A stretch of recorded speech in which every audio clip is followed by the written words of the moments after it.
So for a diesel shell at 35, 40 bucks, and it's exact. Okay, another question on how well does that PLA take paint, like airbrushing and nail paint? That's great.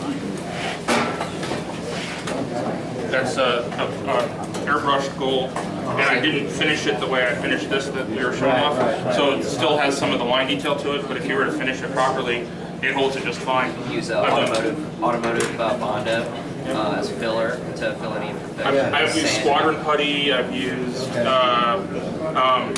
airbrush paints, I've done decals on them. You can do like Tuster's dull coat finishes between, you can do powders, I've done all that stuff with it. How about Delrin? Can you cast out Delrin plastic? That's a flexible one that we use for.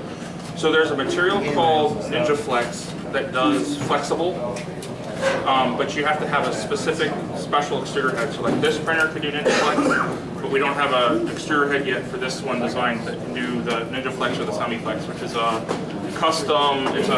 You can do like drive belts out of it. You can do tires out of it for small scale vehicles. They're gonna like railings. You can do railings, yeah. Get a lot of handling and they break. Yeah. Well, you can post-process PLA when it's done too. I mean, it gets soft at a low temperature, so you can even use like a hair dryer to heat it and to manipulate shapes off. So you can print straight things, Yeah. heat it with a hair dryer a little bit, and then kind of mold it into the shape that you wanted it to be. How is that figure put into the computer? Is that a scan? Yeah, this was scanned with an Xbox Connect. You know, like the Xbox Connect kids play with, and and then it's put into the software and sliced and printed. Okay, so this is the amount of detail you're gonna get. Yeah, you can add more detail in the model after the scan if you wanted to, but that was off of a scan right to a slice. I mean, when you scale it down, it's still good.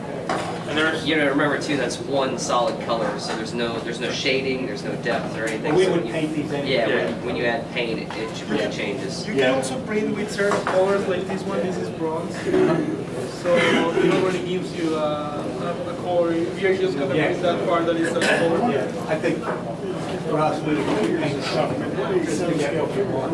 But I was looking at the detail, and you can make out the face, but you would want to go in and do more.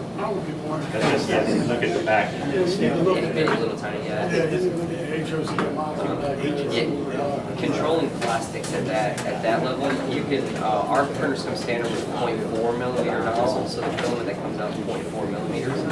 You can go down to 0.2, which will give you a really small beam, so you'll be able to get more detail. Doing larger prints with 0.2 nozzles takes forever, because you're not putting down as much plastic. But if you want really, really small, super high detail, you're going to need to get into resin printing, which is liquid-based printing. It uses light sources to cure resins. More cost, resins are more expensive, cells are more expensive. But That might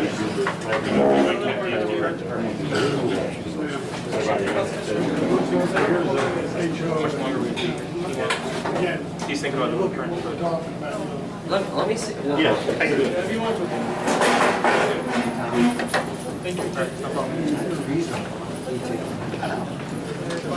And that was, when they did the Frozen Man in 3D, it was done in like a opaque clear.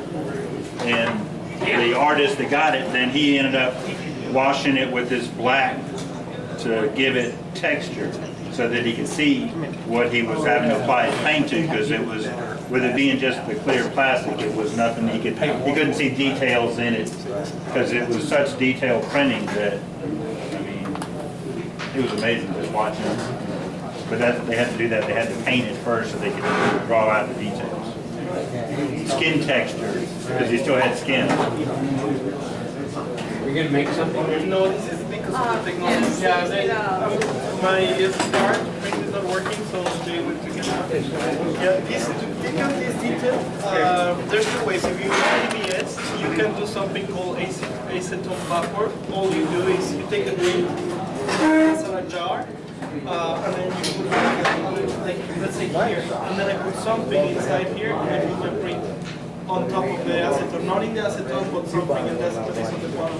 Then I warm up a little bit this, the acetone evaporates, and then a layer of creates, and you get that finish without doing much.